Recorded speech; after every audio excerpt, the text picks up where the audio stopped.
St. Ignace is known for its natural beauty and water. We are here today with Executive Director of their Travel and Tourism, Laura Brown. How are you today? Fine, thank you. How are you today, Laura? Good, thank you. Okay, good. So tell me, how have things been for you guys since this COVID-19 pandemic? I know it's changed businesses everywhere. As you are a travel and tourism, that's really affecting you. Can you tell me a little bit about what's going on there? Sure. So when this all happened, of course, just like you, we had to close, stay at home. We were fortunate that it was during our slow time. We had a Hmm. great winter and we're looking forward to a great summer. So I'm hoping this is behind us for the rest of the season. But yeah, it definitely happened at a good time if it was going to happen. Yeah, and we do know that Michigan was hit hard with COVID-19, particularly in the other end of Michigan, so that's great. But that's going to affect your travel and your tourism business for sure. Have you talked about the numbers and how that's going to affect, and have you come up with any plans to get around that? Yeah, actually, we have a community health task force. We've gathered a few times and decided what we can do to protect our community along with the visitors coming to the area. We have free masks that we are handing out. We Hmm. have 11 hand sanitizing stations throughout the town. We've given all of the businesses a lot of information to help out, of course, their staff and visitors. We've had to postpone a couple events that are Yeah. pretty big to our community, but we didn't have to cancel, so that That's was good. great. Well, postponing is a good thing, not canceling. So why Yes. don't we talk about those events right now? I know you're only 45 minutes away from our beautiful city. So when should I come? When is the first official event opening? And tell us about that. And let's talk about some other events you're carrying on throughout 2020. Okay, so starting the 4th of July, we will have our fireworks.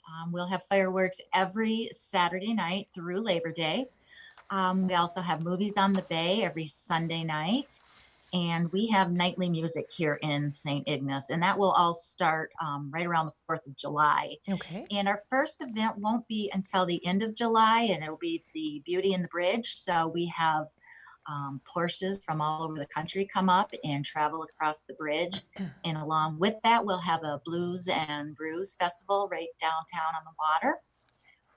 And then we'll have a fish feast also in the end of July, beginning of August. And then most of our big events, as far as the car show, the Jeeps, the Trek, all of those vehicles crossing the bridge will be the whole month of September and the first weekend in October. Holy cow. So you are busy right up until that 10th month of the year. And I know you do offer some winter events as well.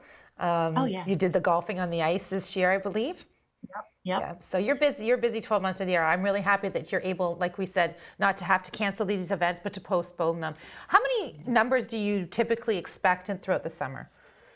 Because I Oh, imagine that well, you're going to see a dip in the numbers, or hopefully. yeah, we probably will. Mackinac Island itself brings over 1 million people to the island. So we get a fair share of that in Mhm. St. Ignace. People will stay in St. Ignace if they're not staying on the island. So we Okay. get a large amount of those people. But then, for some of these events, we'll get, in the thousands just for that event itself. So, Okay. yeah, we expect numbers to go down a little, but hopefully not too much. Well, on a beautiful day in a beautiful location with all its natural beauty, and you are taking a lot of measures for people to be safe. So we actually don't. We want to encourage people to continue to go. If you're practicing your social distancing and wearing your mask, that you are providing. So congratulations on that. Do you have a lot of volunteers that work for you for these events, and how is that affecting things? Yes. Yeah, we do actually.